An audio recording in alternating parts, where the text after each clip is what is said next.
سبيل الدموع سبيل. اور وہ زائد کوالٹیز کس چیز میں ہے؟ مثلا جسمانی طور پر، یعنی جسمانی طور پر مردوں کی جو ساخت ہے وہ مضبوط تر ہے، عورتوں کی نسبت قوت میں زیادہ ہے. اسی طرح عقل کے اعتبار سے بھی بعض اوقات زیادہ پختہ ہوتے ہیں. عورتیں جلدی گھبرا جاتی ہیں، خوف کھا جاتی ہیں. جذباتی اعتبار سے بھی عورتوں کے مقابلے میں پختہ تر ہوتے ہیں.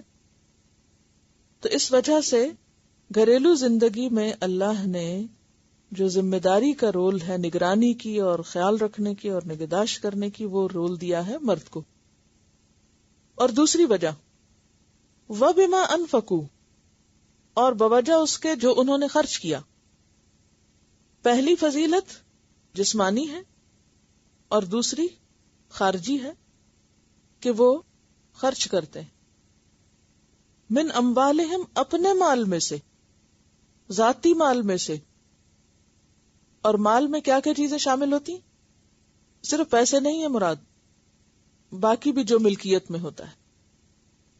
تو مردوں کو گھریلو زندگی میں اللہ نے عورتوں پر قوام بنایا، اور اس کی بنیادی وجہ کیا بتائی؟ 2 وجوہات کی بنیاد پر.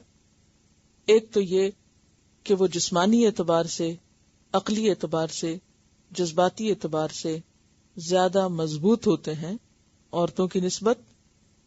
مرد اپنی کمائی میں سے خرچ کرتے ہیں، جو خون پسینے کی کمائی کر کے اور محنت شاقہ کے بعد جو کچھ کماتے ہیں، اپنے پر خرچ کرنے کے ساتھ ساتھ اپنے گھر والوں پر بھی خرچ کرتے ہیں. تو اس بنیاد پر انہیں قوام بنایا گیا اور انہیں گھر کی سلطنت میں سربراہ کا رول دیا گیا.